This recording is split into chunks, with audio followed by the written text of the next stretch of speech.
Ladies and gentlemen, boys and girls, and all the beautiful people, which includes everyone watching live today on this fine day of May 24th. It's Wednesday. It's time to learn some Dota. Oh my god, I have so many questions to ask you and so much to learn. Coach Kevin, how are you doing? Pretty good. Fun fact: this shirt I'm wearing, this Twitch shirt. Did you know? Did you know that you threw this to me once? Really? This shirt came from your hand and Does went it into still my have hands. my scent? No, this is old. I got this at NASL Season 1 Finals. I was one of the Holy 6 people that shit. actually went to that LAN Oh my finals, god. and you threw That, this shirt to me. I really think that no one will ever stop being savage to NASL. No one ever brings up NASL and says, that was a really fun event in Ontario, California. What a nice four-screen setup they had. Now it's like, I was one of 8 people. We couldn't hear anything because of the NASL sound guy. And everyone's like, yeah, no, I like that meme. It's still good. Yeah, that's an old meme. I know that guy actually. I met him a couple of times. Pretty nice, very nice, smart guy. We never have sound issues on this show. That is for damn sure. It's never happened. Never will Never. happen. No, we've never had sound issues. Of course, for any of you who don't know, this is not the topic of the show, but it bears very important mention. Sound is the hardest thing to get right because when it's working perfectly, no one notices, no one cares. Every footstep you hear in a TV show, someone placed the footstep. They don't have mics on the feet of the actors. That is a placed footstep. So if it's going great, you don't notice. But if something's a little off, that's the very first thing you notice. Because it's like pre-programmed psychology, like you use your ears to make sure that you can stay alive in the wild. So when something's off, you're like, I might die. It needs to get fixed right away. My reality is wrong. But I am excited to cover the lesson. I think roaming is probably the last really big topic that should allow you to navigate the basics of all roles. I know I made you play support a lot last week, so you said you had some support questions, and roaming and support are kind of similar. So Yeah, I mean, what are your questions? I'm going to pepper them in throughout the lesson. Okay. But particularly at the end before I hop in, I would love just some cluing in on the early game because that has consistently been my biggest struggle. I've been playing not exclusively support offline, but some support and also Nyx Assassin because, again, it allows me to at least have an okay early game with Nyx Assassin, and frankly, it just was a character I was familiar with and wanted to get used to positioning myself, not as someone running around like an idiot with a Dagon, but as someone who's actually trying to blink and mana burn and stun successfully. So that has been helpful for everything except that opening stage, but I'm really, really struggling with early game support. So I'm going to keep banging my head against this wall until I'm good at it. But Just to ask a basic question, what are your issues? Do you feel like you don't know what to do? I assume that's what you're reaching at. That your early game support stuff, is it specific things? Specifically, it is I'm struggling with the pull through timing, which is an executional thing. That's fine. Yep. I'll just need to get better at that. But looking at the situation and evaluating, is it a good time to zone? Is it a good time to pull through? I'm trying to pull through as much as I can. I don't know when it's important to be close to my my carry and when it's not.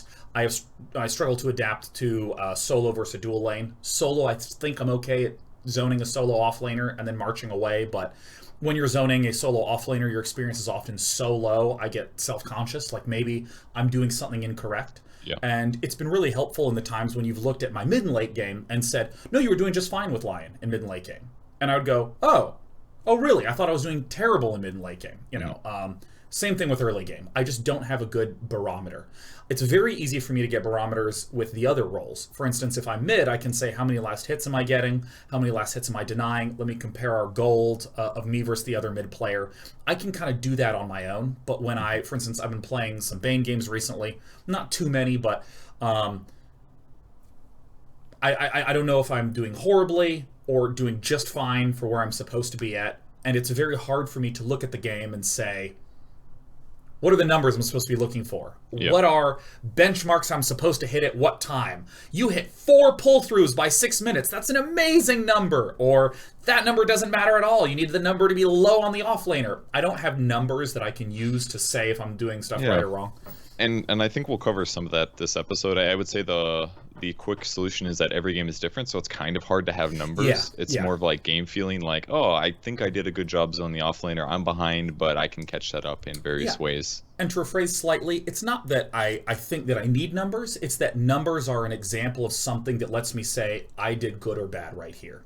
Okay. And I'm missing anything at all to consistently be able to say I'm doing good or bad. Because like I had a game where we just dumpstered all over the offlaner, me and the carry, and I was able to say we did a good job shitting on this guy, and I don't have to be anywhere near my carry anymore, and I began to roam as Bane. And that game felt really good.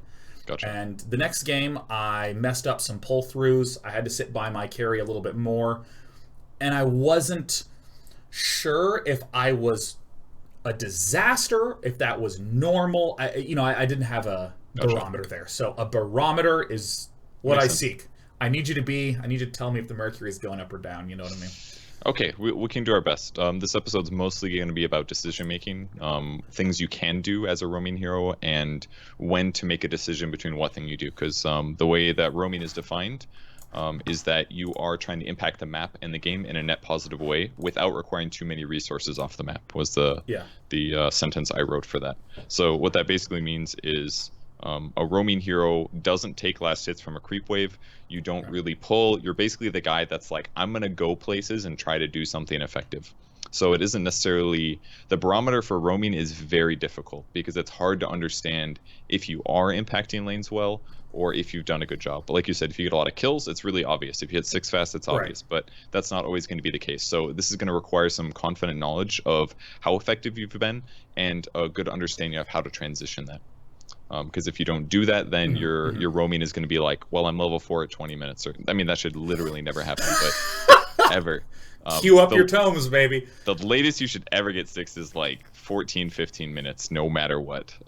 If you do anything else, you are feeding real bad. But hopefully we can navigate that a bit. The topic said we'll jump through purpose of roaming, which I covered a little bit already. Ganking while roaming, lane pressure while roaming, jungler pressure, knowing when to do what, which is basically like which of these 3 topics, ganking, lane pressure, jungler pressure, do I focus on, and then how to catch up at the end. Because almost always you will need to catch up as a roaming hero. You will sacrifice your levels, and at some point you have to get your 6. Oh, thank God. Oh, thank God that this is a point. Oh, God, just to hear you say you should be behind on levels. Oh, thank God, Kevin. Unless you're owning. If you're owning, you're going to hit 6 at like 8, 9 minutes. But usually you're behind as a Riki, Bounty Hunter, Monkey King, things like that. And I'll just note one thing right there. When you say you're getting kills, you're going to get hit 6 by 8, 9 minutes. Like, that is such a useful anchor for me to have in terms of my thought process. So that's like you're owning, you have 2 kills, 3 assists, and you've gotten a lot of bounty runes, basically. That's what I mean by owning. Like getting kills and assists. And that's even more useful because I'm going to get 1 kill and be like, everyone, I'm owning.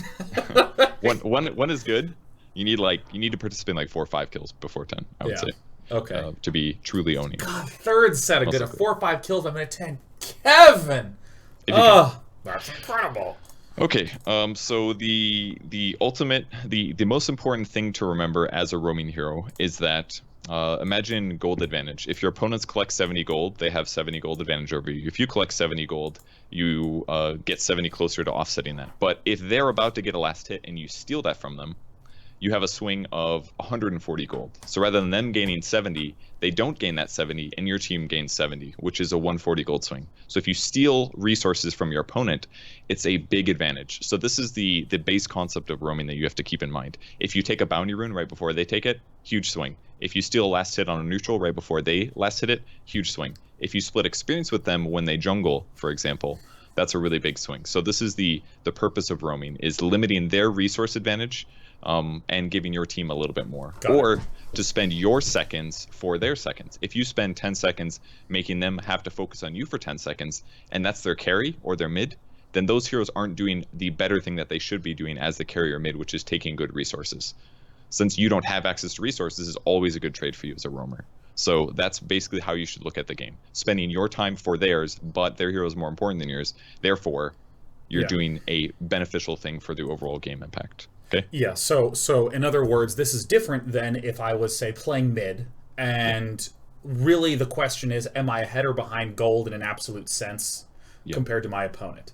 Whereas with roaming, it's really important to think about the differential and the denial aspect of that. Whereas if I'm mid and I'm denying a ton, if I'm not getting any gold, I'm really ruining my future chances in the game. Yeah, and imagine, for example, let's say you almost get a kill on the enemy mid and he runs away, but you're very close to him. You just chase him around the map for like a minute.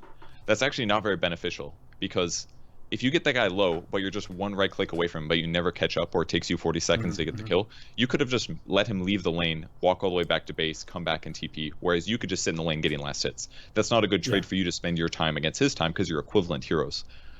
It's better if that's a roamer doing that. Completely worth it for your team. So you have to keep that resource balance in mind. So the number one basic way to impact as a roaming hero is ganking. So why don't you play clip number 1? Pretty quick one. It's a gank. I know we've covered ganking a little bit before. This is an Earth Spirit. He has a really long range initiation. When he hits somebody with it, they take 100 magic damage, and they're slowed by, I think, 0.8 seconds, maybe 0.6. I think they might have nerfed it again. Yeah. Boom. And the purpose here is basically just to impact his opponent when they don't expect it, and to ensure a kill, which is the absolute basic. This is like best case as a roaming hero. Getting a kill, getting a gank off is the best thing to do. There's other great things. Clip number 2, if you want to play that one. Keep in mind, even if the Lina didn't die in that last clip, it was still very beneficial. I'm sure you had this happen in your game as well, where couriers got sniped. Maybe not this one, where the guy made a mistake. But no, only in the games where we have 2 couriers. Shit happens. I understand. Melee couriers do take 2 hits, but if you do kill a courier, everybody on your team gets 175 gold. So much gold, which is a ridiculous amount. That's basically like a kill for everybody, and that can really impact your early game, because that means your offlaners will get their boots faster. That means your supports will get their boots faster. It means your mid will get his bottle faster. And now, when the courier is sniped, whatever is on that courier can't be grabbed for 3 minutes, and they can't bring themselves out more items, whether it's a salve, a bottle, their boots, TPs, things like that. So courier sniping is basically like the gold standard of good things to do as a roaming hero, as is ganking, or just removing like 400 HP from them if possible for a good trade. So that's basic stuff. We don't need to cover the ganking too much. So let's move on to lane pressure. Lane pressure is probably the more nuanced aspect of roaming, but it basically goes back to episode 1, which is trading. If you remember that, it's all about knowing, am I doing more damage to them than they're doing to me? Or, like we said earlier with spending time, am I doing as much damage to them as they're doing to me? Because if you're trading regen as a support hero versus a mid hero, that can be really detrimental, especially if they don't have a lot of regen, because not all people will have the same items. So if you show up mid and they only have 2 shared tangos, which means they can only use a tango every 60 seconds, but you have a regular set of tangos, that means you're going to run out of regen. They're going to run out before you do, which can make a big difference. So why don't you play clip number 3? Boom. So in this case, Ogre runs to the backside. He uses Ignite, which is a really high damage skill. And he's also got an Orb of Venom, and he's also going to hit the Shadow Fiend. He's got really high armor, which provides favorable trading.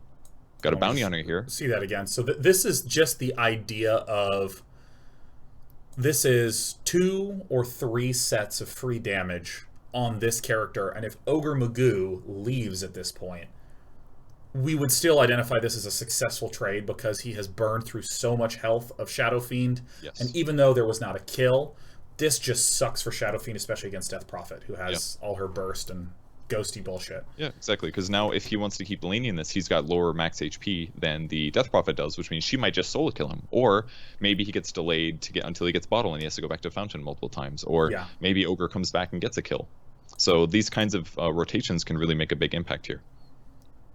Ignite God, that makes Jesus. Once you put in the context of trading, that makes so much more sense. Like that, it's just such a big impact. Ogre has 8 armor. Shadow Fiend has like 2 early game, so it's not even a fair trade. Bounty Hunter does very similar things. He's invisible, so that he can get his hero into a perfect position. He's got an Orb of Venom to give him more slow and bonus damage, and he does the same thing basically. Hits from the behind. That way, the Shadow Fiend has to run past him to get to tower. And even if Shadow Fiend does trade on the way back, like the trade is just not beneficial in the slightest for the Shadow Fiend here. Shit. So in that way, that hero is actually quite weak at the laning stage. I think that was it for level 3. So things to consider when you're doing this, of course, is if you're in tower range, you usually have to back unless you're about to get a kill, because then your trade becomes bad. If you're also aggroing creeps to you, it's generally bad as well, because then your trade might not be as efficient. And if creeps are attacking you, they're not pushing the lane, which is generally a bad thing in the mid lane. So usually when you trade, same principles that we talked about a long time ago. Just you and the guy fighting and making sure that you're stronger. And Orb of Venom makes a big difference, because every hit now does 5 magic damage for 3 seconds, which is, what, 15 magic damage for 275 gold? And it used to do 12, it used to do 3 every 4 times? I think, yes, 3-4 times what it used to do. Now it does 5 for 3, so it doesn't slow as long, but it does more damage. So in some ways better, in some ways worse. But Orb of Venom is very, very effective right now. Almost all roaming heroes will buy it. Don't buy it on a ranged hero, though, because it only slows for 3% instead of 12. The only way you should buy it on a range is if you want super free harass damage. Do you want to play 3B now? Kevin, I do. I would love to play 3B. I'm really excited for 3B because it has Spirit Breaker. And this is a pro player game. This is a game between NP and Complexity, I believe, from Kiev, or I'm sorry, DAC maybe. I can't remember what tournament it is. Maybe some qualifiers. And I want you to see what the Spirit Breaker does, because we just showed a bunch of mid lane pressure, but this is basically off lane. So if you want to pause for a sec as we talk, the D-ward that he just did, not only did he D-ward the enemy sentry, but he also blocked the small camp from spawning. Yeah. By doing that, which means that the small camp won't spawn, and that means that this Complexity safe lane can't actually do a pull through. So keep that in mind, okay? And feel free to resume and see what the Spirit Breaker is doing. Try to digest this for me and verbalize what you're seeing. All right. Well, in that case, I'm going to slow it down. So right away, I am aware of the fact that it's going to be very difficult to reset the equilibrium of this lane without some sort of hard camp pull. Yep. All right. So we're playing this at half speed. So he's chipping away at the support. Now, I'll pause it right now and note a few things. One, you said before that the big trigger for being able to mess with the carry is if the offlaner has finally messed with the support enough that the support is sort of out of the picture. Correct. So right away, by Spirit Breaker focusing Oracle, one, Oracle is not going to be able to trade super well because Oracle just doesn't really deal super significant damage, just with basic auto attacks. Last hits being missed out on, all that good stuff. Right now, again, in the context of trading, this has been so far a reasonable trade. Go Nyx Assassin. I mean, the Nyx Assassin is getting last hits, which just makes my mouth water. Oh my god, yes. Oh, I'm just imagining those mana boots coming in. Yep, because if the SB is not here, the Oracle is just slapping the Nyx Assassin most likely. Yeah. And maybe they try to pressure him and get a kill. So instead, the Spirit Breaker goes for the easy trade, basically doing the job that an offlaner normally does, and by doing this, it helps Nyx Assassin get its items faster. Like you said, Arcanes. Yeah. And once Nyx gets Arcanes, then farming and laning becomes so much easier versus having only like 2 or 3. Yeah, you can with an Arcane Boot, you can literally just use mana burn again and again and again on whoever the carry is, and they never have any mana. It's so satisfying. Yep, and there's, hey, holy shit, it's the large can't pull, and now he's going to come in, he's going to try to fuck this shit up. He's right-clicking on the heroes to return the aggro to him, which prevents these from going over to the hard camp, and then he says, see you later, peace out, I'm Spirit Breaker, I have teleportation with my legs. And because they don't have any hard disables, by doing this, the wave's now pushing, which means Nyx Assassin is for sure going to get the experience. Oh, and it's at 2 minutes, and now he's going to get the bounty rune, the swings! Holy shit, wow. I bet the offlaner right now is just thinking like, Nyx. Yeah, and the bounty rune snag here, it's again going to be a double swing, because normally a support would come and get this. So there's a 108 gold swing, and same for experience. And now he's going to stroll over and get the second bounty rune as well. And then because he is a charge hero, this is less costly for him. Oh my god, and look at how far forward the creep wave is pushed in that off lane. And the Nyx would never want to walk over to get the bounty rune anyways, because the creep wave is there, and that's way more golden experience. So he's maximized the Nyx's ability to get farm. The Nyx is at level 3 here, and we're 2 minutes into the game. This is the last patch, so those the shrines are up earlier and all. Yeah. But do you see how much impact that had in the early game? And that wasn't necessarily him ganking the mid lane or pressuring the mid lane, but it's using his tanky hero in a way that helps facilitate his offlane hero to have a better first 2 minutes. And now he just has a normal game, because now his Nyx is level 3 with Spike Carapace and 2 in stun if he wants it, and now he can just leave him solo. So just by lane pressuring in that certain way, it opens up the game for his ally. So he didn't really do much, right? Technically, he didn't get a last hit. He got 2 bounty runes. He didn't gank really. He just did his best to make the lane good for Nyx, which makes Nyx's game better. That's it. That was a fucking 10 out of 10 video. I knew there was something special about 3B. You heard me predict it before. Yeah, did you? I actually I didn't hear. I know, I said I was so excited for 3B because it's got Spirit Breaker in it, and as it turns out, that was the big key. I mean, I know it wasn't. I'm completely ruining all of the glorious explanations. No, seriously. I recorded that clip like an hour ago, and I was like, damn, this clip is good. It's like an A+ clip. Everything was perfect as a roaming. So even if it's not necessarily him charging the Shadow Fiend or whoever is mid, then or the OD as it was, makes a Yeah. big difference. So the next little gamble is, again, most of the roaming heroes are invis heroes. So then it becomes a battle for sentry wards. So once you play clip number 4. So how do you deal with sentries? Give me your verbal. How do you deal with sentries right now?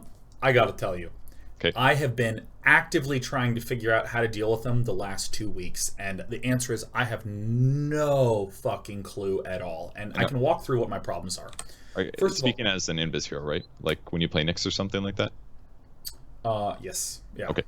But, you know, because I've been playing so many Nyx games, it's been on my radar a lot more. And one of the things that I've been trying to incorporate a lot more into my Nyx and support gameplay is just having wards on me. So that way, if we happen to be deep, just drop a ward down. And obviously with Nyx, you can get deep pretty regularly. But in terms of dead basics, counter sentries with sentries, I mean, that's... Yep. If I think there's a sentry there, build a sentry, but I do have no idea how to consistently detect it. Okay. I can do real basic stuff, like I'm invisible and they're attacking me. Guys, there's a sentry here. Yep. But nothing more than that. I have zero ability to do more than that. Occasionally, creeps will attack me, and I'll know there's a sentry there. But beyond that, I'm spending so many words to express to you how little I know about dewarding. Okay, so what do you do when the creeps are already aggroed to each other? Because the only way that you know that they're attacking you is if they're just strolling up and they're like, hey, there's an invis guy here, I'll attack him, because that's how aggro works, right? How do you do it when they're attacking each other? Well, let's play the clip. Let's take a look. I just look and go, I just put the sentry ward down and go, 100 gold lost. Okay, here we go. So I thought of this like 2 or 3 weeks ago. I'm sure pro players have done this before, but I hadn't considered it before. Oh, you right click a long distance away from the enemy hero to see if the creeps aggro you. Yeah, exactly. Oh. Because you can already aggro, right? And they'll only aggro if they can see you. If you're invis, it doesn't do anything, I assume. And it didn't occur to me the period between when you right click and the attack arrives, because I was like, because I mean, one way to discover is if you become visible again, and then they aggro you, and then you know that the creeps can see you. That would not work, but right here, aggroes the creeps by right-clicking the Shadow Fiend and then goes in for the D-ward. So the big thing about D-warding right now is that you can use a Quelling Blade or a Tango to kill the ward instantly. So that's where the game kind of comes in. Because the way that most invis heroes play right now is that as an invis hero, you buy your own sentry, because therefore, if the mid gets pulled a sentry, you buy your own sentry, you're now countering 100 gold for 100 gold, which ensures that you kill their sentry, and now you can continue roaming on them. So it all comes down to, can I place a sentry and then instantly tango left click on their sentry before they do that to me? Because I guarantee that if you watch pro games, it happens all the time. If there's an invis roamer, those mid players are ready for that shit, because they know that if they put a sentry down, their opponent plays the sentry, and then they tango the sentry that just got placed, then they get the swing. Then their sentry's covered for 3 minutes. Covers them for 3 minutes from those invis heroes. So you have to be very fast about doing it. And if you don't have a tango or sentry ready, you have to D-ward when the creep wave is pushed. Because if the creeps are coming towards you, that means you'd have to stand there and attack the sentry like at least 4 times. So if the creeps are pushed towards their side, then you should do the D-warding. So those are the important specifics, okay? Either having a tango or quelling, or the creep wave has to be pushed for you to even go for the D-ward. Because a lot of the times the bounty did in that clip, it was actually really dangerous because the Shadow Fiend saw him and was right-clicking him. If that person was like an Ember with a disable and a lot of damage, then that bounty takes a shitload of damage when he does stuff like that. So you got to be kind of careful about how you do that sentry ward game, okay? Got it. All right, option number 3 as a roaming hero, other than ganking and lane pressure, which we've now covered a lot of. Jungler pressure. This is one of the best ways that you can roam. You've experienced it that one game that you played, Legion Commander. Oh shit, did I ever. And here's best case. You steal boots, get a little bit of harass in, maybe get a kill if possible. People don't really drop tranquils anymore because you can just hold them on your hero or put them in your backpack for 6 seconds. But this is best case. Find somebody that's weak in the jungle in the first couple levels when everybody's level 1, maybe level 2, when they don't have the regen items up, and get a kill. This is the ideal, but it's not always going to be like that. Which is fine. So here's some other options that you can do if possible. For example, if you see somebody killing a giant stack, that means that if you just stand here, you're getting a huge experience swing. Let's say they get... Oh, right. Let's say they get 500 experience from this, but you stand here, you steal 250 of that because it splits in half. which means that that's a 500 experience swing. And maybe you can be annoying to the TA, for example, to try to pressure her a little bit harder. Oh my god. Maybe she gets low and you get the kill. Or what would be really good for the bounty to do here is steal the last hit. But he actually got there a little late. I looked at a chart this morning that said the large black dragons are worth about 120 gold on average. So if you are the one that gets the last hit on those dragons, you still split the experience, but you've now made a 240 gold swing happen in the game, which is basically a kill. Yeah, holy shit. So stealing last hits from jungling heroes is huge. Splitting experience is huge. Breaking their tranquil boots if possible, amazing. You can break their clarity potions. You can break their salves. There's a lot of good things you can do, and usually that works best with invis heroes. But don't be afraid to sometimes grab a hero that's really fast and mobile, like Monkey King, Earth Spirit, maybe even Bane. If you have boots early, you can do the same thing. They'll see you there, but if you just stand there and look at them, they're going to be a little bit more scared. If they kill creeps, they know they're splitting experience, so they might not do it. And it's the same thing. You're trading time. They're wasting their time, and you're wasting your time a little bit, but it's delaying their ability to snowball into something that's powerful. Right. Like delays Axe Blink Dagger to the point where you guys get an extra tower that you shouldn't have because you should have had your Blink Dagger in time. Like things like that really add up. So jungle pressure is huge. Let's do the last hit, split the experience, deny selves clarities, and steal bounty runes. Usually, by the way, when you steal bounty runes, always start on their side of the map first rather than start on yours. Right. Because otherwise you'd have to walk across the map. And if you do that and they also walk to the bounty rune, they also waste time. Another good benefit. So now we're at the point where we know all these cool things that we can do, but how do you know when to do them? I don't. Kevin, I don't know when to do them.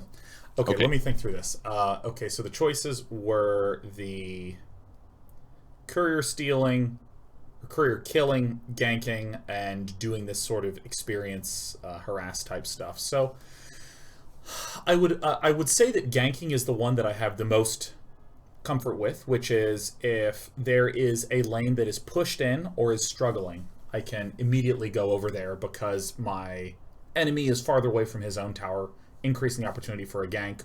Or if things are relatively even, I can ask the question, like, is there a certain snowball here that I think is really dangerous? Like, I think Ember is a very dangerous hero because when he hits level 6, he gets infinite burst damage from his ultimate because he has 3 remnants right off the bat. So I would kind of want to shit on the Ember Spirit. I have lost games to TA. I would kill the TA. I hate Invoker. That's the full analysis. I would try to go on Invoker. Okay. It's like a good place to start. Basically, it all comes down to gathering information. Look at where the creep wave is right now, because that might give you more attempts at right-clicking. Right. Look at what the matchups are. You could look at the heroes that they are and say, like, oh man, we don't have any lean encounters this game. I should just really do a good job of shutting her down in the first couple of levels. That way, she doesn't matter as much in the late game where she might be a problem. Same goes for like an anti-mage or... Yeah. All of these things are things that you can use to decide where to be in terms of roaming and to see where you're most effective. So why don't you play clip 5B, unless you have a question first. Yeah, no, I have one more comment to state, which is that assuming I'm not an invisibility hero, because if I'm an invisibility hero, I have comfort being on their side of the map, especially early game, because it's just so wasteful to place a ton of detection everywhere that early in the game. So let's say I'm playing Bane. I have very little sense of when to do the snatching experience, harassing the jungler, going for their bounty runes, trying to go for the courier, and the consistent theme is that I don't know when to be on their side of the map and when it's safe. Like, if I'm wildly over-leveled, yeah, I can do that, but if I'm kind of having a normal opening, because I started as a safe lane support, now I feel like my carry's in good shape, I have no sense of when I can go onto the other side of the map. So what I tend to do is pick at random and then die quite a bit. Okay. That's one option to learn why it was bad, but I think the basis that you need to put this on is what is your movement speed, what is their disable, what is their disable amounts like, what is your disable like, and maybe vision wise, and are there things that you can do in that general area, like if they have a jungling hero in that area, you know that at level 1 with boots that you can stand near them because nobody else has boots yet. And Bane is a fast hero. I think he's like 315 base. 310, yeah. 310. So he's already way faster than people base, and he's got boots early because you went boots early. So now you know that pretty much if anybody chases you, there's a whole lot of map and a whole lot of running that you can do. And people don't have TPs. And because they're low level, they don't have as much disable as they would normally. So you can like the first like 2, 3, 4 minutes of the game, yeah, you can do a lot of that stuff. But once you get like past 6, way more dangerous because people have their ultimates, they have more disable, they have boots, they have movement speed, they'll have gold advantage over you because they're not roaming, they're just laning. So there's a lot of things like that that will adjust whether it's safe to do that. So there's things like if there's a Spirit Breaker on the other team, I really just can't go into the jungle. I really can't. It's dangerous because if he charges you and he has an Orb of Venom, your movement speed advantage is probably gone. Him plus another hero that's good at chasing, you die 100%. Yeah. So it's definitely about that chase, disable movement speed thing. And if there's an axe in the jungle, that might be a very reasonable thing to do because of the fact that he's not particularly fast. He won't have his ultimate. He can taunt me a little bit, but it's not going to. But you can control that. Yeah. Yeah. So let's watch an example of that. 5B. This is a pro game from DAC. This was the grand finals of DAC of OG versus IG. This is game 2, and we're gonna watch. I'm sorry, that's 5A. Do you want to do 5B? You're correct. It's 5A. Here's 5B. Okay. You know what? Let's watch 3B again. I love 3B. Okay, so here's Baboka. Okay, so Baboka played Ricky this game. It was a pretty incredible game. OG was using Enigma a lot at the tournament. They picked it again, but they picked it against Ricky Mara, which is kind of dangerous. So, do you know why you put the ward over there? Was that a observer ward? It was an observer ward. Yep. Okay, so let me take a step back into that very moment. Okay, so he places it here. Okay, so let me look at the other team. I believe that's Phantom Assassin's Arcana, or is that Juggernaut's Arcana? Juggernaut. Yep. Yeah, those, I swear to God, those look identical to me. Centaur, War Runner, Enigma, Invoke. Well, he doesn't see the offlaner on the minimap, so I guess that he is trying to ensure that the offlaner is not trying to come back around. Well, I guess there's an Enigma in the jungle, so he's trying to spot for the Enigma in the jungle as well, I guess? Yep, those are all I can think of. Okay. It's spotting for the Enigma's main thing, and the only other thing that I just thought of is maybe he knows when Centaur's jungling and can come over and mess with him too. Right, because Centaur's a great jungler if he's having a hard time in the offlane. Yep. Okay, so resume the clip. Let's go through decision making. Look at his items as well. Is he invisible right now? It is. It's just a replay bug. Okay, cool. So, Orb of Venom, TP Scroll. TP is obviously very important if he feels like he's in a tough spot. Looking at the enemy team, they don't actually have that many. The no disables outside of Centaur War Runner that would fuck with them. Well, I guess Enigma's little obnoxious shit. Yep. But outside of that, yeah. Well. Yeah, but, okay. Invoker has all the spells, so whatever. So he has an escape, and then, of course, the sentries for exactly what we just talked about. But 2 is a lot, I would say. This is a little bit significant. So we'll keep those in mind, see how well he uses them. Okay. So he's walking through the piece there between the 2 towers where they can't see him. Mm-hmm. So his goal right now is basically just to do what he can to harass. So keep in mind what he's looking for. Harass potential, denying clarity potions, stealing last hits. Oh, he just denied a clarity like immediately there, right? I think so. I think it might have been a replay bug, but I'm pretty sure the Enigma would have used a clarity there. I believe you heard the wards go down, but obviously he doesn't know that. Holy shit. So do you see what he accomplished right there? He made a guess on the observer ward. I think he might have seen that Enigma had observer wards before when he was placing that observer ward.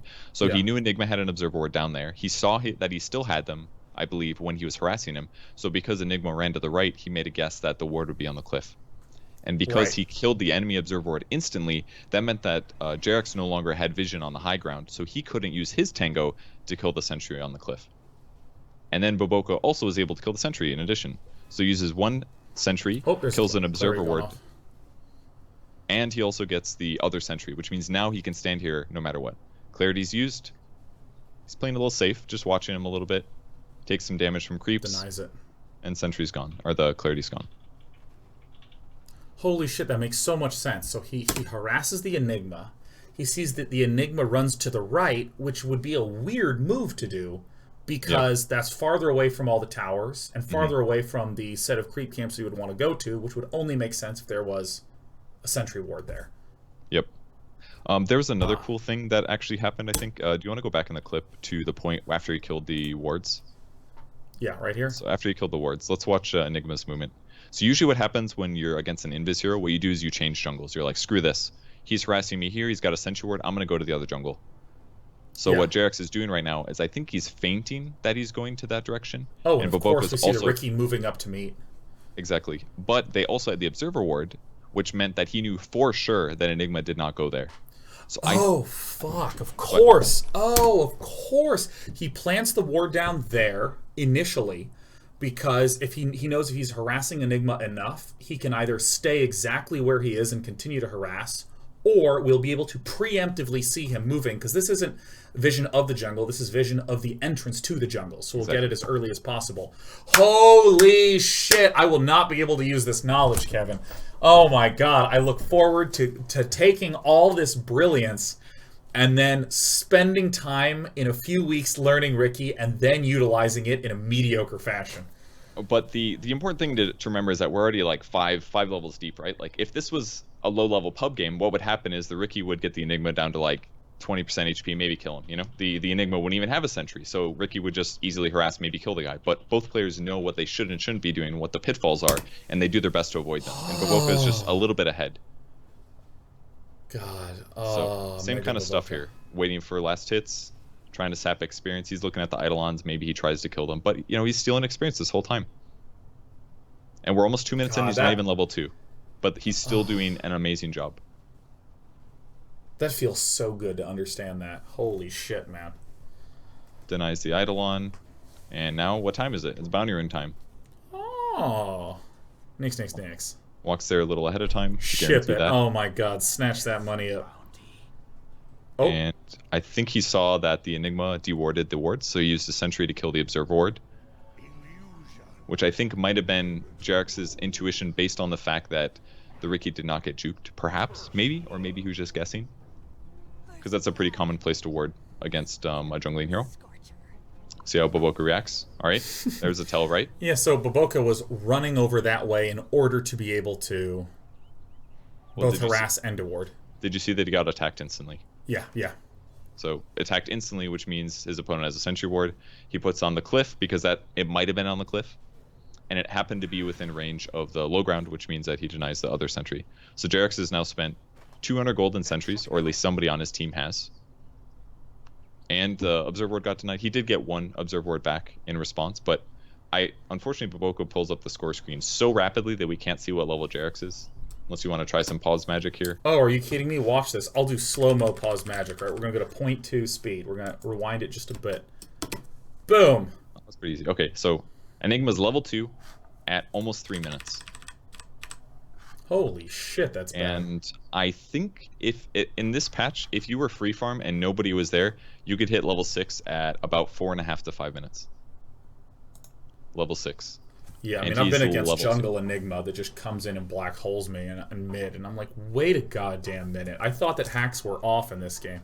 Yeah. Again, follows him, another clarity potion used, he decides to deny it. Gets right-clicked a little bit, but he thinks it's a good trade. Brings an Observer ward and his boots. Tries to snipe the Centaur. Oh, there's the use of that town portal scroll. Almost gets killed. And I think I've showed you that gank before, if it looked familiar, that last one there on the Invoker.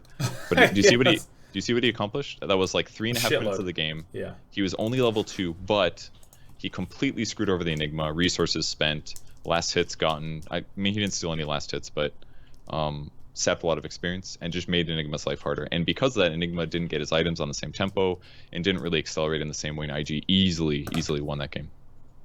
Baboka continued to do crazy shit. Like, they used a lot of dust on him early game too, where he just wouldn't die. Like, roaming, man, if you're really good at it like this guy's one of the best Babokas. He's the guy to watch. Got it. We have a couple more clips. We're about halfway through. A lot of these are really long, but I think we don't need to spend quite as much. I think we're on to 6, zoning, so kind of similar as before. Yep, this is the same clip as before, just trying to prevent him from being in range of getting any experience. He's denying, he's being a real jerk. And then I would assume he actually just chills nearby here. Yeah. Do you see where he's standing right now, and do you know why? Just outside of vision range. Nope.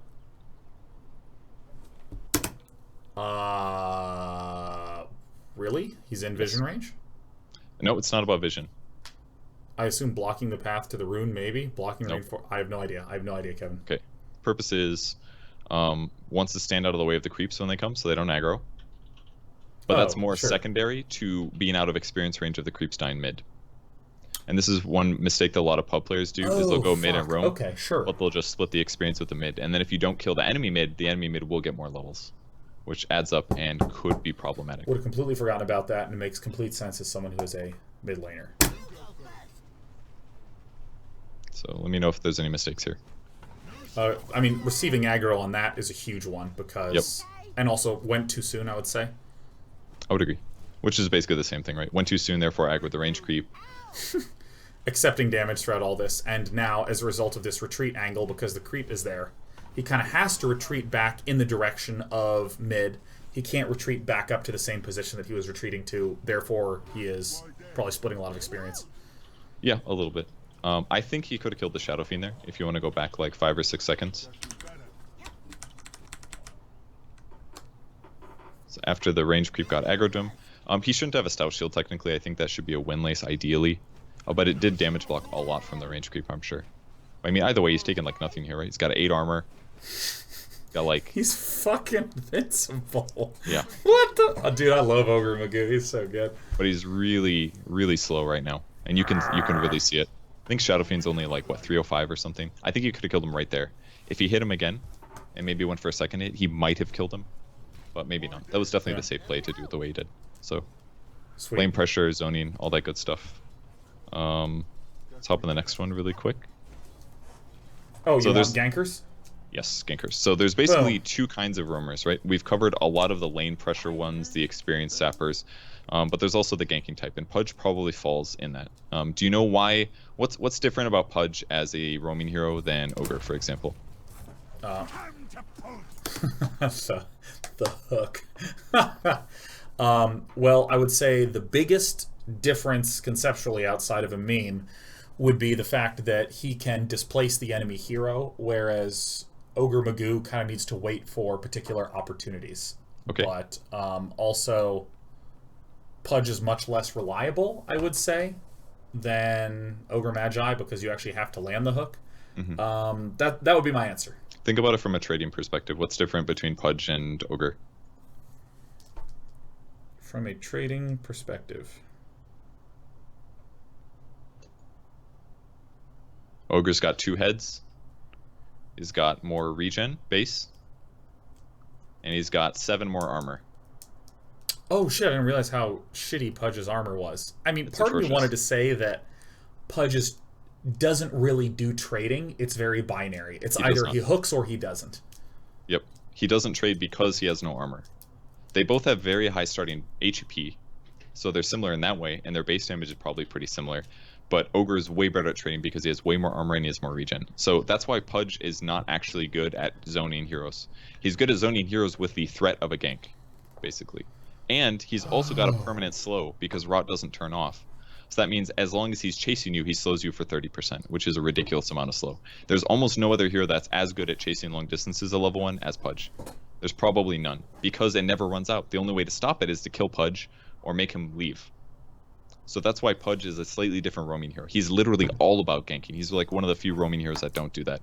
Earth Spirit can trade well, Monkey King can trade well, all the Invis heroes can trade well. Pudge is a little different. He basically needs Rotten Hook. To connect this to someone like Bane, Bane has tremendous gank potential with Nightmare and a nice burst with his brain good. sap. Situationally good. His burst is good. Yeah, I get he seems very well rounded. I guess his Nightmare is solid enough to set up a gank, but his movement speed is good and his stats are pretty solid and pretty tanky early on. At least it feels like. I would say they're quite good. I don't know what 70. I would give him a B or something. He's got like 310 movement speed. He's got 4 armor. He's a ranged hero. He's got really high base stats, and they're all equivalent. Yeah. But the important thing about Bane is he's really good at trading. Yeah. Because of brain sap. Because it's the swing of HP, and he's got good armor. Even outside of brain sap, he's just good at potentially trading or potentially ganking. He seems like kind of well-rounded in all those regards, whereas Pudge is like spike a gank, no trade, fuck trading. Yep. Like, you get the kill or you don't, and you have to go try to find another kill. It's pretty much how it works. So let's play the rest of the clip. Man, fuck yeah. Can see some other gank opportunities. Like you see, Rot just always slowing. Only go for hits when you know that you're going to be able to catch up in time. Oh, yeah, that's right. He's attack, moving. Attack, moving, not just going in for it. And only attacking when the Luna is, like, right in front of him, because he knows that she'll stay in Rot range. Yeah. The ways that you approach the gank is important as well. waiting until Spectre is kind of committed to doing some kind of last hitting. I would have wished that he actually ran around the other way of the trees personally, because if Spectre Yeah. happened to back at the same time, she might have gotten away. Wow, not even using the hook, just waiting for a moment. Waiting until most important to go for a hook. Things like that. Right. We can see similar things. I mean, as a bounty hunter, you can do pretty much the same thing. It's just not as effective necessarily. Now, one thing that the bounty majorly messed up. If you go back there just a second, right before he went invis. Pro Yeah. tip about bounty hunter is Whoa, I went crazy. when you use your invis, it has a fade time. Yeah. And when the buff is active, it still gives you the bonus damage. So that means that as you activate your invis, if you hit somebody at the same moment, you will do the bonus damage from the windwalk without breaking the windwalk. What? That's oh my god! Are you serious? You get double bonus damage? So you get double bonus damage from your invis. You can do this with a lot of heroes. You might be able to do it with the Shadowblade. I didn't check it. It's harder to do with fade times that are really short, basically. But level 1 windwalk is a 1 second fade time, and level 2 is a 0.5, I think, or something like that, maybe 0.75. Holy shit! So what that bounty did wrong repeatedly is that he didn't cast invis and instantly right click. Dude, oh man, Queen of Pain, Mister. Yeah. All right, I know how to do this one. I know how to do this. You charge them. You hit Q and you click upon them. This is a pro game, by the way. So keep that in mind when you see what happens. DD was taken. Ricky's there, obviously. Holy shit.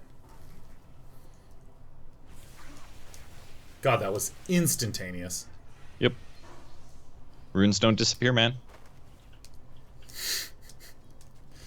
That's going to be in the next patch. Runes randomly disappear after 2 minutes. They do actually do that if nobody takes them. Every time. This is just multiple instances of ganks gone right. Yeah, basically. I mean, Spirit Breaker is definitely, he has aspects of a lane support, but he also can do ganking, so this is just the ganking side of it. This is the part you probably have a lot more experience with. Nix. But you see how much impact he's making? He's doing So a sweet. really good job. And he's just simple level 3. Doesn't take that much. Makes good decisions, pressures lanes when there's an opportunity, gets out, turns around, looks for them again. So basically roaming is making these decisions, being like, what can I actually affect positively? So it's a lot like team fights, team sense, or game sense, like knowing when somebody's out of position, things like that, using your skills in a good way to help your team win fights, and seeing those opportunities and how they're going to match up, like knowing these heroes have very low armor, therefore if I have an Orb of Venom and I chase them down, I'm going to trade better, therefore it's worth it for me to commit and try to get a kill. That's the kind of stuff. So why don't we open clip 8A? I think it's just an image. Yeah. So at the bottom, those are your roaming options, okay? And these are 4 lineups. So I want you to tell me which roaming hero would be effective if you can. So keep in mind the aspects of them. What is your roamer's HP? Are they good at ganking? Are they better at lane pressure?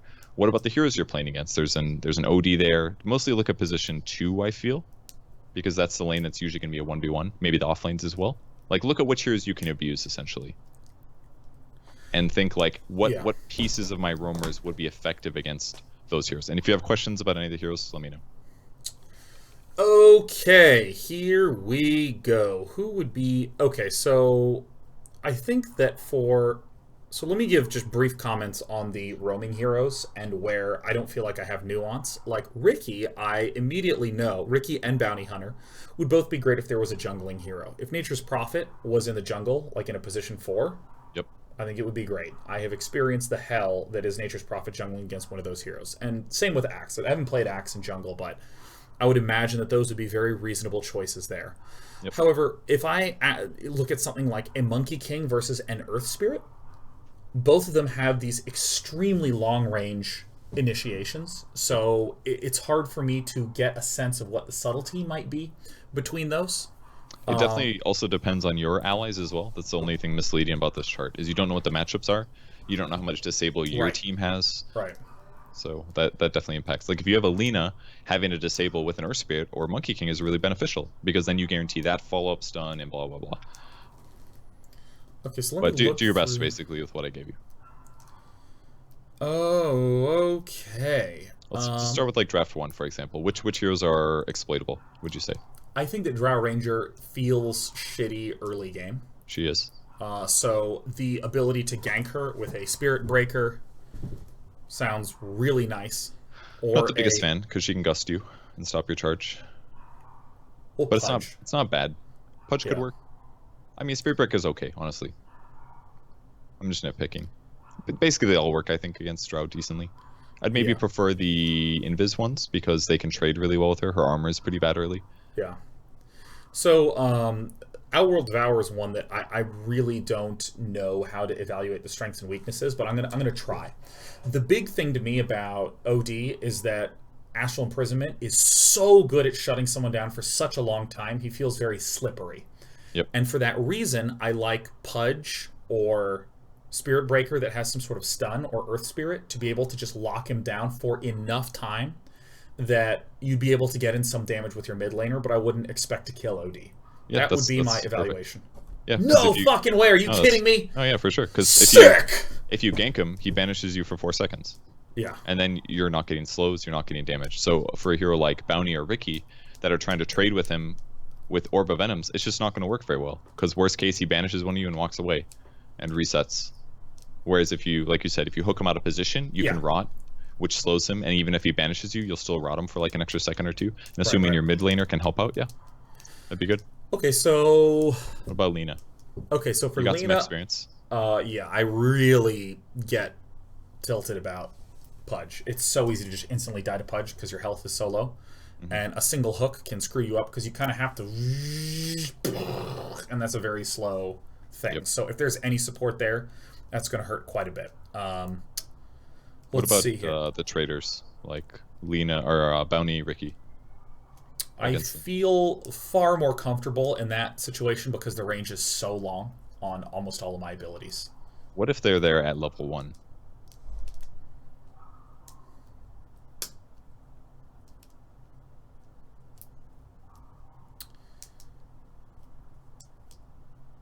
If they're there at level 1, okay, I'm going to work under the assumption that I'm a reasonable player who would get a sentry and try to defend against that. Let's say you don't get a sentry. I don't feel the worst. I mean, obviously, 2-on-1 is going to be hard for any player in some degree, but I personally would not feel that bad because of the range and the ability to get less hits with my Q and shit. Okay. I think it would be bad, personally, especially if the wave is a little bit more towards their side, because your armor is very low, their armor is high, so pretty much your right clicks are doing worse. And yeah, you could Dragon Slave them, but then you're slaving them and not the creep wave. I would say this is a bad matchup. If you don't have a sentry and those heroes pressure you heavily at level 1, you're going to have a really bad time, I think. Same kind of for Invoker. Kind of similar situation. Kind of slow, low Especially armor. If he gets level 2 and he can just regen. No, it's bad for those mid heroes. It's bad for Lina, it's bad for Invoker against right-click heavy Invis heroes with an Orb of Venom. If the creep wave's in a good position, basically.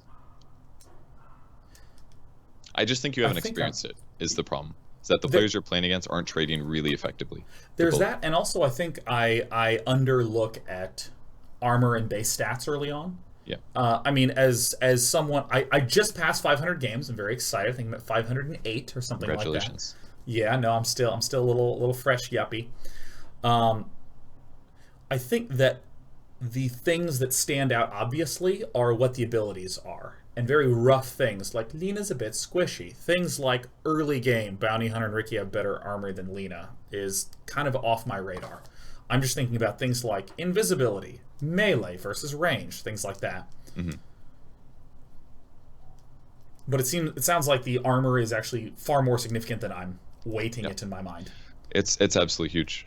Yeah, I just think you haven't experienced the pain. The right clicking too much. Yeah. So let's just really quickly shoot. What's the one that I wanted to look at? I think it is 9. Let's take a look at 9 maybe, and then do 11, and then we can do a little bit of drill. So this is just a different angle to look at the map. So slightly confusing, but it's pretty straightforward once you see it. Yeah. This is the Dire safe lane, which is top, and then the Radiant off lane. So the hero icons are which ways that you would go to approach a gank on the hero. Okay. Yeah. So this is kind of similar to ganking, but it just kind of shows what your opportunities are based on the creep position. So basically, I think you're sped up. I feel like singleton tree. Am I? Oh, well, there's another clip. Oh, for God's sake. Oh, That's jeez. okay. Okay, Don't worry about that one. That one's not too important. okay, but basically talking about cutting these specific trees here to sneak in. So if a Spectre is at this place, the Radiant would have to get behind to gank her, which is more difficult, right? This is kind of just talking about creep wave positioning when you think about roaming, because it's very important that when you're like, I'm going to go pressure the Spectre, the wave has to be in a good spot. If it's by the tower or it's under the tower, then you have to dive, and then you have to worry about the tower attacking you. So it's better to look where your lane is going to be, because it takes time for you to walk across the map to actually get there. So if it takes longer, or if the wave moves, or like, for example, you're probably like, oh, I'm going to go gank for the Lina mid, and then the Lina just blasts the wave.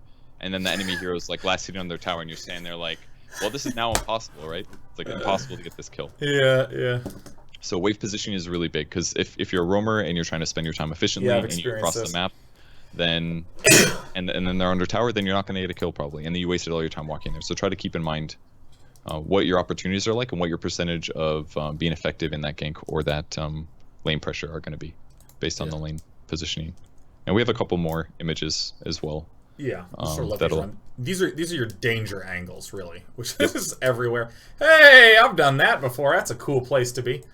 And I feel like this highlights exactly why it's so important that if I'm dire support, I'm keeping the equilibrium right here, because there's so many threats to the offlaners. Yeah, there's so many different ways you can run up the river, through the jungle, a couple different ways. You can run through trees with a Quelling Blade or a Tango. It's a lot of good opportunities. Now we're in the mid lane. This is the Radiant high ground. A couple angles here. Some of them will involve towers, but this is the wraparound. Shit. I swear to God, just the fact that the degrees are off, it's just... Oh, yeah. It takes a moment for my brain. This is the middle of the map. There's Roshan. Got it. Okay. This one's a lot harder. You have to swing from the backside. It's harder to get to that side of the map. You basically can't get there unless you run all the way to the right rune.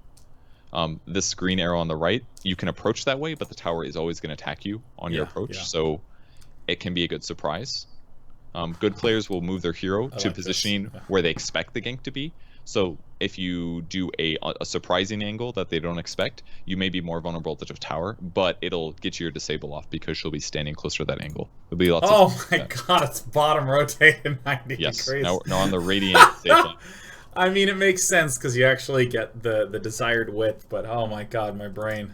Yeah, it's definitely a little, but it's definitely easier to see the paths this way. So this one's hard as well. Dive under tower, you basically have to cut trees, land a hook, something like that. The white tree. I believe the green tree. Paused. Okay. Yeah, yeah. This one's possible as well, but you have to cross the river first, then go over into the trees. This one you can't do that anymore because she'll see you as you try to cross the river to get into the trees. There's an axe pushed up. Very easy to kill him, obviously. Lots of ways to swing in. This one you can do at nighttime. Just lots of gank options based on the creep wave positioning, and these should always inform whether or not you think you're going to be effective at getting a kill, or lane pressuring or harassing well. So let's talk about how to catch up, because that's basically the last part of the episode. Thank God. What do you usually do when you're behind? Oh God. Is it counter gank? I complain a lot. Think about how much I want to go back and play Viper and Zeus. Say things like, oh, God, I gotta ask Purge about how to play Bane. Things like that. Those are my usual methodologies. But when I'm behind, I just sort of wander aimlessly and hope for a team fight and play incredibly defensively. Okay, that can work. But I mean, I don't have any technique other than I hope they fuck up. Okay, well, the best thing to do always when you're losing is gank people. You can do that by counter ganking, or you can do it by actually planning something out. Being like, hey, this guy's out of position. If I bring my carry, myself, and we smoke, and we show up to the offlane where the offlaner already is, then that's a 3v1. If we do that fast enough, we kill the carry. And that gives you levels. And that's usually the best way to catch up, because even if you're behind on gold, the best way to have value is levels, because levels are basically items and damage. So this was seeing Earthshaker was getting gone on by the Bane and just rushing right on out there. Yep. And see what's happening here? Just the endless rot chase, basically. Luna eventually realizes she's not going to get away, and then she starts hitting. And honestly, I think she messed up here. I feel like if the Luna just fought the Pudge from the very start, she would have won that trade, personally. Because she has way more armor than he does. Yeah, no, I remember those Luna games where you're like, just kill that Pudge, dude. Yeah, and then you're like, oh, I can 4-shot him with right clicks. So gank on the Shadow Fiend, Dazzle's paying attention. TP responses. This is usually not the best way to catch up because this is more of like a reactionary thing. Because this is like, boy, I hope they do something stupid and I can be there to TP and profit from it. But it's an option. The better option would be like Dazzle grabs his ally in the game, smokes with him, wraps around and kills the Lina with help from the Shadow Fiend. That's a better way to ensure that you're getting back in the game. And the faster that you set up those ganks repeatedly, it'll force your opponent on the back foot. Because if they don't react perfectly like the Dazzle did here, then it's usually not going to be good enough. Like if Lina's 6 here and just ultis the Shadow Fiend, he dies way before the Dazzle even shows up, for example. Yeah. So responses like this, or he could have been sitting behind him expecting a gank. Things like that are great. And I think we got one more. It's called Sapin XP. Yep. This is the other way that you catch up. And you do this very often while roaming. Because if somebody's not in the lane, you might as well be there. This is my friend playing Rubik. I was playing Ember Spirit. I ended up dying. So he goes mid. Because there are going to be creeps that die here. So it's better for him to just be there and to get the last hits and the gold if possible. It's a very common thing for roamers to do. The negative of this, though, is that your opponents know where you are. Which means that you're not going to be able to surprise anybody with a gank. Did he make a mistake there? Okay, so I mean the biggest one would be TPing here when it seemed like there was no need to. Just arrived late to the party. Hi! Late to the party, now 4 people in the same lane, and now there's creeps under the tower in the mid lane that nobody's getting experience in gold for. This is another game that I played with him where I was playing Tiny, and I was against a Necro, which sucks because I'm a melee hero, so I get harassed a lot, and I kept going for bounty runes. And in the meantime, he played in the lane. That way, if creeps died, he gets a little bit more experience. Right, makes sense. It's a very common thing to do as a roamer. Just don't steal the last hits. When your ally gets there, then go back to playing roaming / supporting kind of stuff. And I think he only got like 2 or 3 creeps of experience, which actually I didn't lose that much on the Tiny this game. But it definitely benefits a lot. I think the Necro did end up getting a big experience advantage against us, but both me and him were about level 4, level 5 early on in the game, which actually wasn't terrible. That leap was terrible, but our experience split was good. So that's basically it, catching up. Grab bounty runes. Grab lanes that are empty to get last hits and gold. Sometimes doing that for just like 30 seconds to a minute at a time really makes a big difference. All right, and we got one more thing to do if you want to do it. You want to practice a little bit of lane pressure mid? Yeah. Okay. Yeah. What I'm going to do is we can hop into Dota. You can pick which invis here you want to use. I want you to use Bounty Hunter first, I think. And give that a shot. One quick second to set this up because I realized that I don't actually have your window here. Where's Kevin? Oh god, we gotta get a Kevin in here. I need your disembodied head in this window. My shirt is not green today. Thank you. Boom, there you are, my friend. And dude, get this. You're tiny Purge today, man. Look at this. Okay. Boom! Here, it's okay. Put off my head. Do you want me to sit down lower? Yeah, no, that's good. And don't worry, I'm gonna shrink down to your size, right? Here we go. It's team us. Tell me what to do, Kevin. Alright, so see all those heroes in the jungle? Yes. This is what I'm going to do. I'm going to TP mid, and you're going to play Bounty Hunter, and you're going to do your best to harass whatever mid hero comes mid, okay? Okay. Can you handle that? Yeah, I just need to remember the names of the abilities. This is the Shuriken that deals damage. This is the critical on the next hits. This is the Shadow Walk. Okay, cool. So I'm going to get my E first. You see the fade time as well? Yeah. One second. 0.5. So the best way to do it is, as you click it, just basically cast Shadow Walk and instantly right click. Mm-hmm. All right, let's do it. All right. Here we go. Oh, it's muted and it's unmuted. All right, get in there. What are you waiting for? Okay, so I'm in Viz right now, and what I'm going to do is I'm going to wait until my Shadow Walk is almost done, right? No, get in there, man. What are you doing? We got shit to do. Wait. Oh, you want me to harass C-Tech? I'm so fucking... I'm an idiot. Okay, here we go. Alright, so I immediately know that there is a rune here. Oh my god, what are all these other heroes doing here? Get Edith Bot, Louis Bot out of there! Get him out of there! What is this lesson? What is this sabotage? I got this. I don't believe... Oh my god! Get back in here. Take a tango. Get back in there. Alright, next time don't invis in front of his eyes, because now he knows you're coming. Yeah, no. Well, next time don't have bots assaulting me. Alright, so... It's not my fault.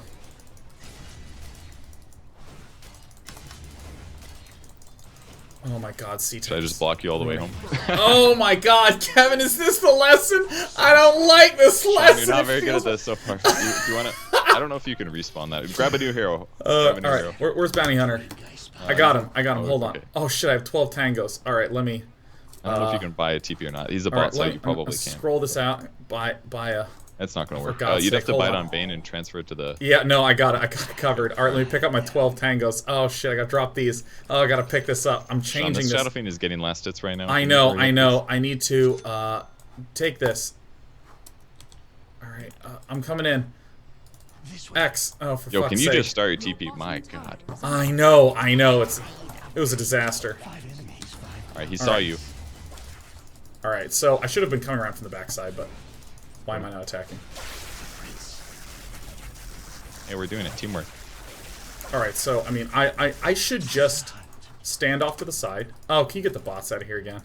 All right, I'm gonna go invisible to avoid the bots. I'm pretty sure you can control them as well. Oh, I can? Tight. Yeah. Okay. So I'm gonna wait for the wave to come by. I'm going to say, hey Kevin, push the wave. Okay. I can't really push away very fast on this hero, but do my best. All right, so holy shit, Well, there's the you're gonna bonus get the damage on the double hit. shuriken toss. Yeah, I just. But I think he has sentry. Do you want to buy? Get yourself some sentries. Use Okay. Let me get Bane. Where's Bane? Oh shit, he went to mid lane. Oh fuck! What did you want me to do? Type respawn with a dash. Respawn. There you Oh, go. got it. Okay, so let me. Teleport. All right, let me drop all this bullshit. This is the funniest thing in the entire universe. Okay, I'm gonna drop this. I'm actually gonna get my thing set up. Gotta do gold and get to buy some sentries. Oh, you've got money. That's fine. All right. So now you gotta do the dewarding. Okay. Fresh. It's probably not gonna work because it's a bot. Oh, it did work. Nice. All right. Okay. Cool. Tight. Get it. All right. So now my lane's all pushed.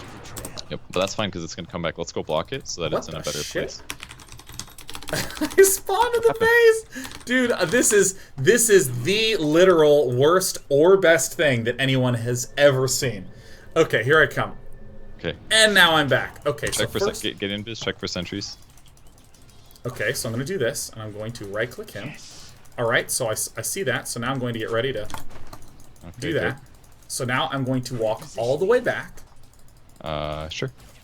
And now that I'm invis, I'm You gonna can still come see you there. Why is that? Oh, Because yeah. it's daytime. Well, super sneaky Sean. Here we go. Believe you.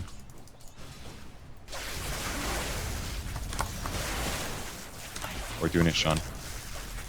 Oh, you did it. The double Got the hit. bonus damage. Oh! Okay. Oh. Okay, you're gonna die, but that was good. You got a fair the double trade. hit in. If you didn't get that double hit, we probably don't kill him. Sick! So, All right, all right. we're going- You kind of figured it out. The reason I Okay. really wanted you to do this is that you had just a little bit of experience with Bounty Hunter before I make you play him later, and I think you're gonna be able to handle it. Honestly, he's pretty straightforward.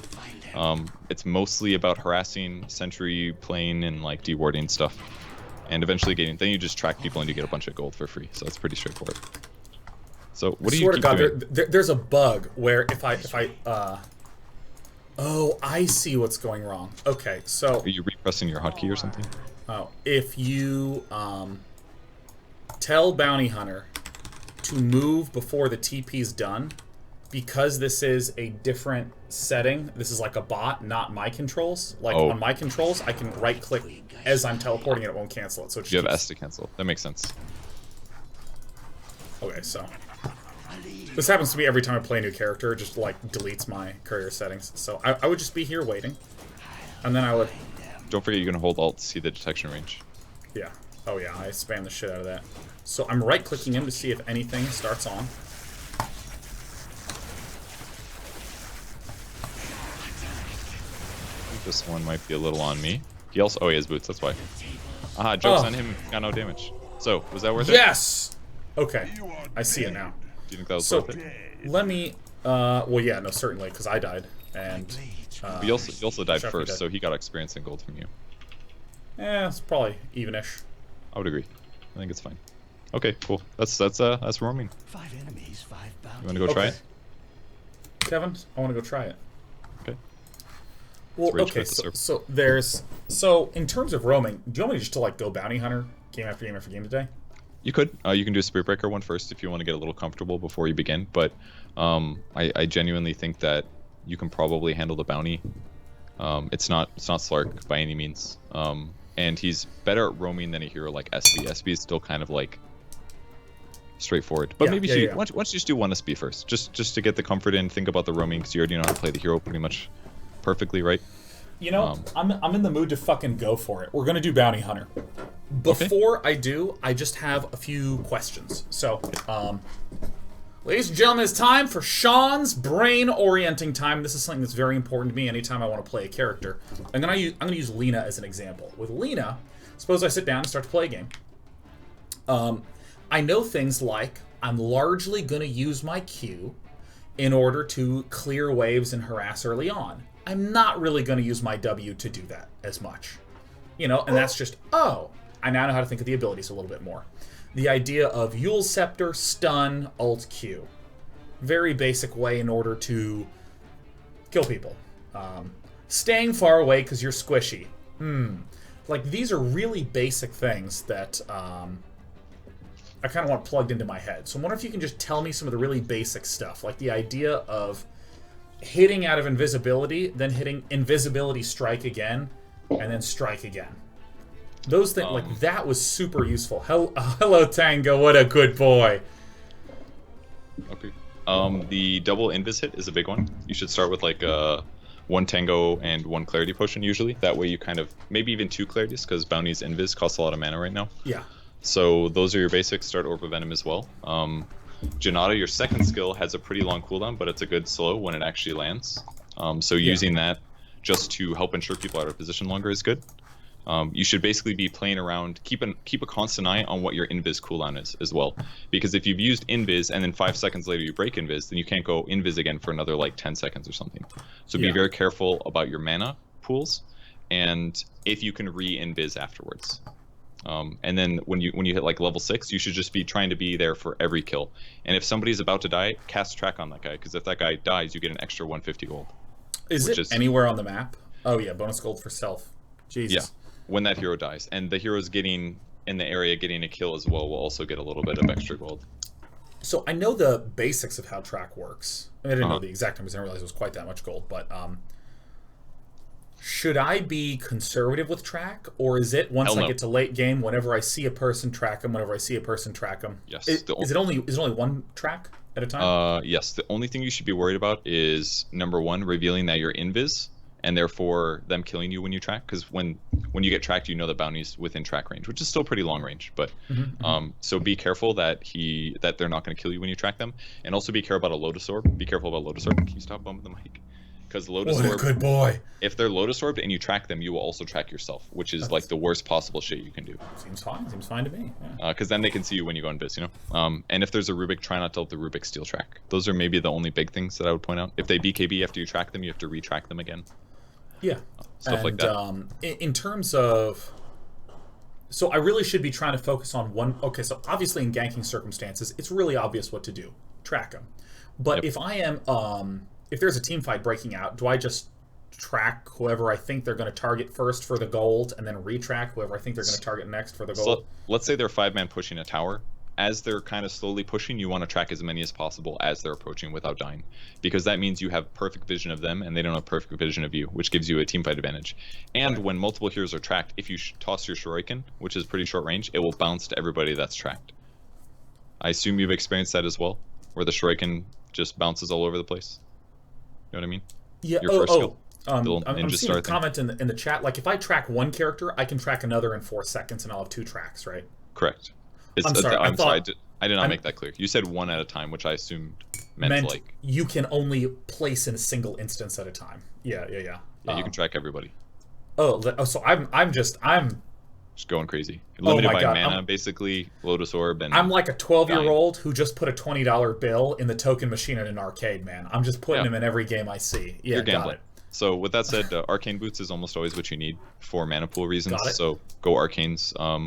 I don't know what the current bounty build is, but probably something like you can go Guardian Greaves, like Arcane Mech into Guardian Greaves. That way you can remove dust from yourself. When you're dusted, you're slowed by 20%, so sometimes it's better to remove your invis from yourself so that you run faster, which you can do that by casting Shuriken, attacking, throwing track out. Track does make heroes run faster as well, is the other thing. So let me put the final piece in place in terms of like the full game plan, right? I know my early game, I'm going to be focusing on those things you said. screwing with the jungler, messing with lanes to try to trade well, and possibly getting ganks or sapping experience, all those things. Yep. In the mid game, I'm going to be constantly on their side of the map, warding, dewarding, Maybe not dewarding, but trying to get more kills, etc. What happens when we're doing pushes in the late game? I can imagine the throw down the R in order to track targets. Exactly. But outside of that, it feels like largely what I'm doing is shuriken tosses and trying to stay alive.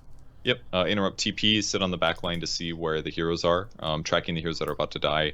You can consider getting a blink dagger late as well. That way, if you are on their back line, but they spot you, you can blink away to safety. Or if somebody's out of position, like if somebody's about to die but you're too far away, blink forward, then track. Blink can pay for itself in that way. But so usually, I'm actually not doing terribly much once we're 5-man trying to push high ground. not really. It's kind of like Nyx in the sense that you're in the area, you're trying to affect things in a positive way. Maybe sometimes you help burst somebody down, but usually not super often. It's more like be annoying during the team fights at all points, and hopefully you win the fights and get a shitload of gold, and then use that gold to have more items. To buy Dagons! Buy Dagon if you really want to buy Dagons. Woo! Well, most bounties go utility, but you don't honestly do whatever you want. As long as you get like arcane boots and maybe a magic wand and like a windlace, then I'm pretty happy. And if you want, you can try other builds. You can try like tranquils with a medallion or something. Okay, got it. But just be worried about the mana pool. That's the big one. Well, sick. I mean, so I want to let everyone know a goal that I have for myself before we close the segment out. The biggest goal I have is that I think I really struggle with the intuition of support and roaming, the 4 and 5 roles. It's very easy for me to come up with evaluations of how offlane, mid lane, and safe lane are going if I'm a carry, or I should say if I'm a core. And for that reason, I think it's very easy for me to, not very easy, but at least it's easier to answer some of my questions or to point to times where I stopped gaining as much gold or this sort of thing.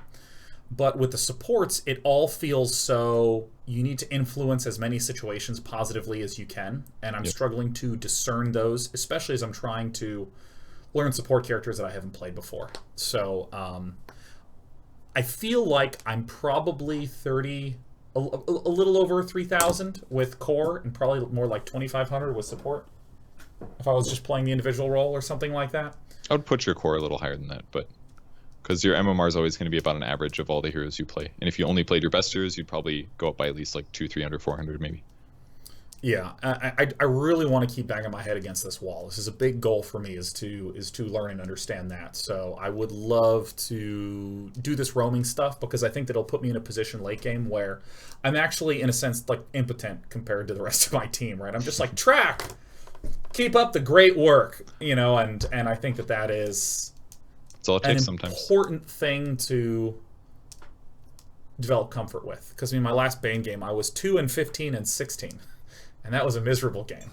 I had a GPM of 212, man. It's not good. One other thing to keep in mind, always check your opponent's items. See if they have sentry wards, see if they have a gem, see if they have dust. That's really important to know whether or not you can steal a kill, sniper courier, stuff like that. Okay? Sick. That's at all stages. Laning stage, when you're trying to steal a bounty rune, everything, check items. Then you know if they're going to be able to kill you easy. Okay. And please pick late. Like, honestly, if you pick first, they're going to pick Spirit Breaker, and you're going to have a shit game. So you can't pick first this game, okay? Sir, yes, sir. You mean I need to break the habit of picking first every single game of Dota that I play? Yeah, ideally. It would help. You wouldn't have to play against the hero counters as often. Okay. And in worst case, if somebody picks Bounty, just play Ricky instead, and it's kind of the same thing. You know, I think here's my plan. If someone picks Bounty Hunter, I still would need a significant amount of time to do the plug into my head the game plan thing with Ricky, so I'll probably choose Spirit Breaker or Bane. Which is the counters. Well, yeah. Spirit Breaker, yeah. Perfect. Bane, I've just started to play, so I'll at least have some mild comfort there, so... You got this. I got this shit. Either way, thanks for watching episode 13 of Day 9 Learns Dota. Thanks to Kevin Purge Godek for coming up with the lesson plan. Thanks to me for being the flexible, nubile shit nerd. Who is learning to become a better Dota player. And of course, thanks to our sponsor, Gamer Sensei, a coaching site where you can get coached by top players. Several over 6K and even a few over 7K MMR players are on there. And if you click below pages.gamersensei.com/learndota, and you're like, what did you just say? And I'm not going to repeat it. It's literally right down there. You can click it in order to get some extra funds to start your first coaching session. I strongly recommend you get a coach because, as it turns out, that's how I'm getting better. It's because Kevin's coaching me. It's not because I'm learning on my own. Because if I were by myself, we'd only be playing Lena and Zeus. And You'd still be Assassin. 2K, 100%. You mean still 2200K? Excuse me, Yeah, I did that all sure. on my own. Well, 2150. Yeah, Nature's Prophet, 0-8. Really bad placement matches. But either way, Kevin, thanks so much. I'm really excited to try Bounty Hunter, man. Let's do it. Let's go, go, go, go, go, go, Can't wait to go. watch. Yeah! That was my Luna. You like my Luna? It's okay. All right, well, I hung up on him. He doesn't even have a choice. He thinks it's okay.